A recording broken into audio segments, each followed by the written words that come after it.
Hello, my name is Sophia Kupse. I've been a complementary therapist for over 25 years now. I've been running two practices, one in Harley Street, London, and my clinical practice in Bradford, West Yorkshire. I graduated with an MSc in Advanced Complementary Medicine, Research and Practice from the NCA and University of Middlesex in November 2021.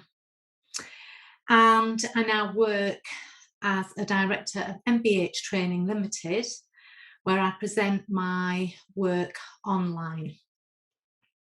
I'd like to now share with you my research study on therapist self-care. So my research study was on what do complementary therapists, CTs, understand about self-care and CT's sense of importance of self-care. A qualitative interview study using thematic analysis. Let's look at the background information that gave me the justification to carry out this research study. Self-care is seen as a critical component in the role of being a therapist. Ongoing practice of self-care can be seen to be an ethical imperative. Barnett proposes that therapist distress from a lack of self-care can impact the therapeutic relationship, delivering limited therapy time with emotional detachment and loss of authenticity. Without self-care, the quality of service the therapist delivers may be compromised, leading to poor treatment outcome and patient dissatisfaction. The therapist also risks possible burnout and other negative consequences documented in other caring professions.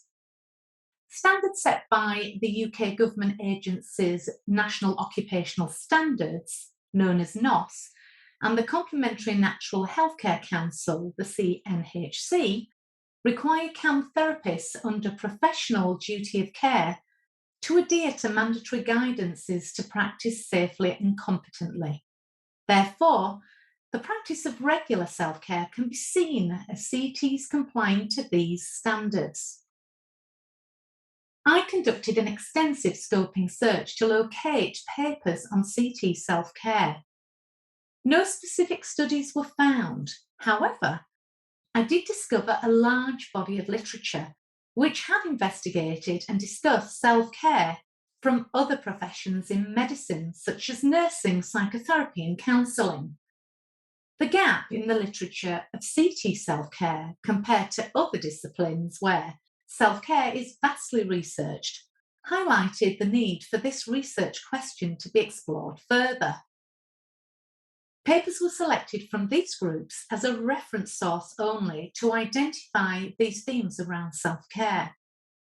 These papers were appraised and quality assessed using the CASP tool. Let's now look at the study design. I chose a qualitative methodology to inform this study as it supports understanding individual views and perceptions of self-care from a CT's perspective. Participants were recruited from the Complementary National Healthcare Council website, as they have over 6,500 UK members. The sample size was determined following a study by Guest et al. 2006. Potential participants were emailed a screening questionnaire, PIS, and consent, and the final 9 participants were selected. To collect my data, I chose semi-structured interviews, which allowed for exploration of CT's views on understanding self-care and its importance. Due to COVID-19, participants were given the choice of either online interview via Teams, secure platform, or a telephone call. I chose Braun and Clark's thematic analysis for its suitability as a qualitative method to identify and analyse emerging patterns from the data. All participants agreed for their interviews to be recorded, and the interviews were transcribed verbatim by myself, and the analysis process was also conducted by me. Interview transcripts were broken down into concepts, and from each interview, new codes and themes emerged, representing the participants' views, beliefs, and feelings. From the 9 CT interviews, 12 topics emerged, forming 4 main themes. Theme 1 was burnout, and this was the most frequently mentioned challenge by all CTs, whether they had experienced it or were aware of it. Common symptoms were as listed on the slide, as well as physical pain and weakness, depression, anxiety, bouts of fatigue, and poor concentration. All participants touched on burnout as a particularly important condition. Several CTs saw burnout as a threat due to its destructive nature on their health. Theme 2, the impact of COVID-19. The UK national lockdown gave 6 participants a great sense of relief and freedom in not having to open their clinics. Rediscovering neglected hobbies, playing games, participating in gardening and walking became therapy to nurture themselves. For the remaining 3 CTs, lockdown was exceedingly difficult and stressful.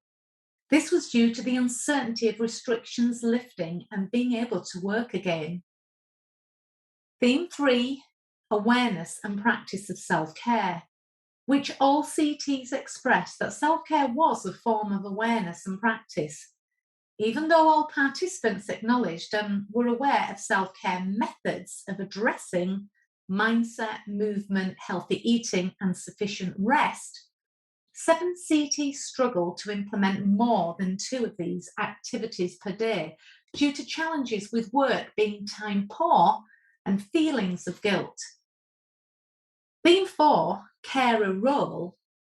All participants saw themselves in a caregiving role and identified factoring time to prioritise their own self-care over clients or family members was extremely challenging, which led to CTs feeling guilt when they did factor any self-care time.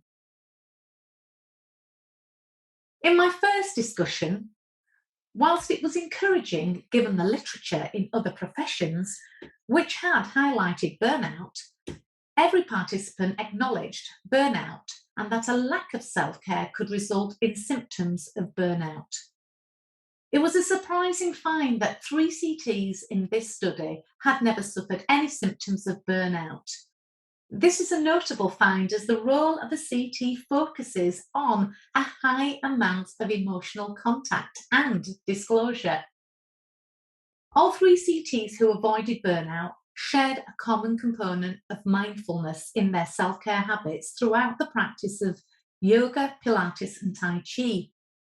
It's encouraging to compare these results alongside other authors who demonstrate through their studies that practicing daily mindfulness not only reduced stress, but improved quality of life for healthcare professionals, supporting the idea that mindfulness may be influential in managing or possibly preventing symptoms of burnout.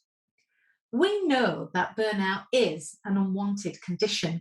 And I think it's important to note that forging a better understanding of self-care practices may help to prevent symptoms of this syndrome impacting mental and physical health, which is especially significant in the aftermath of COVID-19. In my second discussion, I'd like to acknowledge how the pandemic gave CTs an opportunity to reevaluate their self-care. It was quite surprising to find from these results how little time before the lockdown CTs spent on themselves. 6 CTs found the UK national lockdown gave them a great sense of relief and freedom in not having to open their clinics. Government grants ensured there was access to income support, allowing them to live. They spent time investing in online self-development courses, as well as having more time to spend with close family members in their bubble.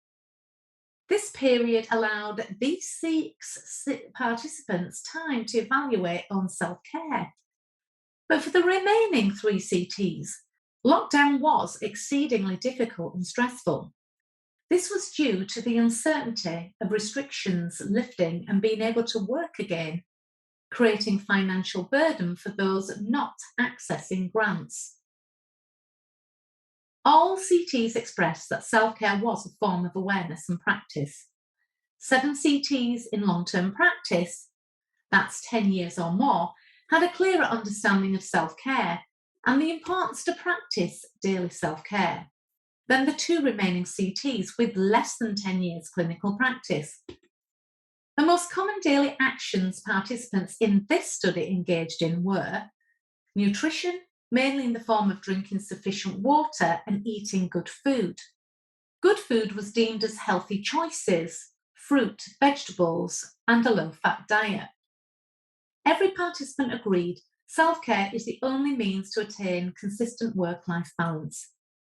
5 CTs admitted daily self-care guaranteed delivering a high level of client care, whilst being able to enjoy the rest of what life has to offer. Participants saw personal support systems, which included relationships with partner, friends, and family members, as an essential part of therapist self-care.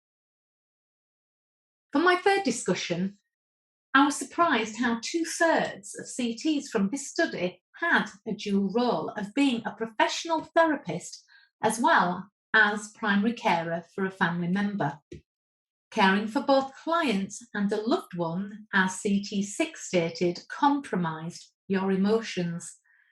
These findings were consistent with other authors who identified in their comprehensive literature review that practitioners viewed engaging in self-care was bottom of their to-do list, rather than being a priority when faced with another caring role.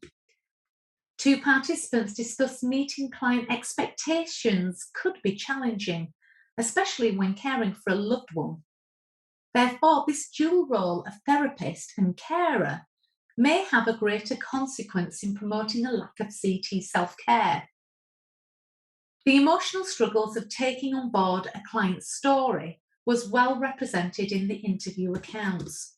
Feelings of helplessness, tearful, not being able to offer a better solution were just a few areas discussed, and was especially prevalent with CTs who had additional caring roles. The value of caring for others suggests a weak link may exist between practicing own self-care whilst caring for others. Emotional struggles in the form of feeling guilty, juggling, who to serve first, client or parent, proved to be the biggest challenge for CT4 and CT8. This led to a lack of own self-care at times. CT8 seeing own self-care as not my main concern.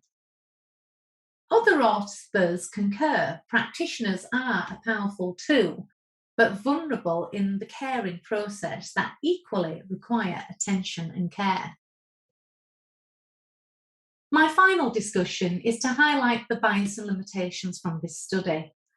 Selection bias may have excluded people as it was only publicised via the CNHC, so limited to its members within the UK, even though each participant came from a different county, city, or town. Participants were from an older sector. There were fewer young CTs with fewer years of experience. This is needed to gain understanding of self-care from younger, less experienced CTs. Researcher bias was also a consideration, especially as I was working in isolation. A further consideration was the stress CTs were experiencing due to the national lockdown restrictions, which were immense, and I did not want to further burden the participants again after they gave their valuable time for this interview. I therefore didn't ask participants to review their transcriptions, which may have contributed to bias. A limitation in the study was the lack of diversity captured in the small sample. Whilst it was good to secure the views from 2 male participants, no diverse ethnicity was represented. Authors in the literature reaffirm the importance of having a cross-sectional representation of participants that reflect our diverse culture, that cover race, ethnicity, gender, age. A lack of such participants could carry serious ethical implications and impede study results. Other authors concur the importance of including a multicultural, diverse society in research is imperative. So, what can we conclude from this study? Well, this study clearly illustrates the importance of understanding CT self-care from the profession of CAM and begins to fill the gap in the literature for CAM and CTs. The importance for CTs to become more aware of better self-care habits is essential to safeguard from potential symptoms of burnout and to protect their well-being, which could lead to improved client outcomes, and the need for future research and more real-world studies on the topic of self-care within the CAM sector to further understand the relationship that CTs have with self-care and possible long-term implications on their health and well-being. Thank you for listening. I hope you enjoyed my presentation.